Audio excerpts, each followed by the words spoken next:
suis Éric Valatte, je suis sculpteur, issu de l'école des Beaux-Arts de Toulouse. Je fête cette année mes 30 ans de sculpture.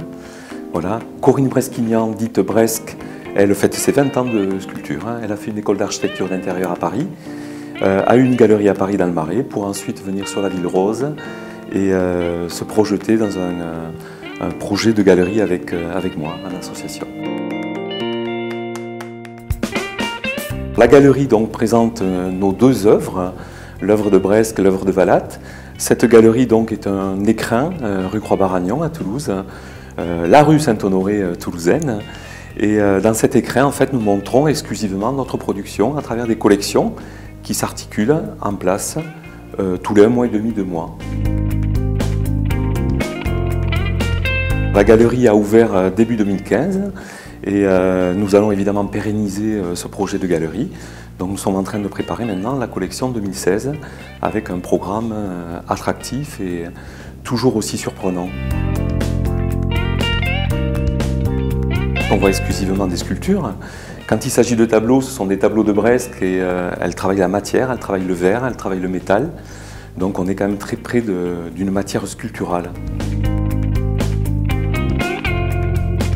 En ce qui me concerne, ça me ramène à l'enfance. Je suis issu d'une famille de charpentiers, une maman couturière.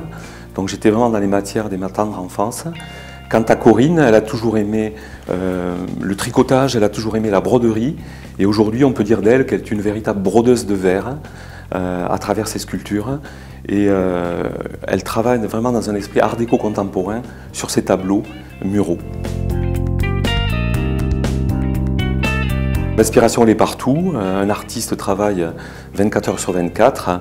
Donc l'inspiration peut venir d'un caillou ramassé sur une plage de notre Méditerranée, comme lors d'une balade en montagne, dans la rue. Une capsule de bière écrasée peut amener un petit point de départ. Je crois que Bresque est dans cette démarche aussi.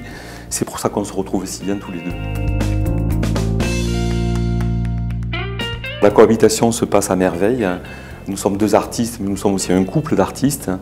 Donc le fil conducteur de l'amour est là, bien sûr.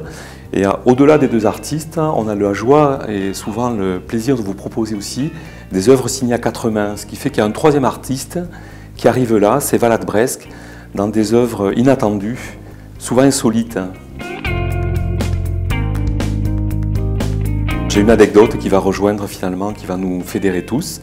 Valatte, Bresque et nos clients collectionneurs, dont le plus important que nous avons, c'est devenu un ami.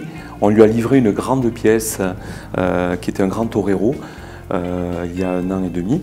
Et cette pièce, quand elle a été sortie de la voiture et qu'elle a gagné le salon, le séjour, elle était tellement chargée d'amour, de passion dans la création que nous avions fait à 4 mains, justement, avec Bresque, que le client et sa femme ont pleuré devant l'œuvre. Ça s'est terminé évidemment avec un beau repas autour et un verre de vin. Alors pour venir à la galerie, c'est très simple. Il y a 2 possibilités sur les 2 lignes de métro toulousaines. C'est métro Esquirol sur l'une et métro Carme de l'autre. Les parkings Esquirol et Carme sont aussi à disposition pour les voitures. L'événement de prévu, c'est surtout le programme 2016 à travers des collections qui vont s'articuler sur les 12 mois, à savoir 6 cette expositions dans l'année, avec toujours des nouveautés et des créations originales et uniques. On vient à la galerie Valatte Bresque en fait pour se surprendre, pour se laisser séduire par des œuvres d'artistes qui sont dans la vérité de leur art, leur spontanéité, et vous y découvrirez toute la fraîcheur.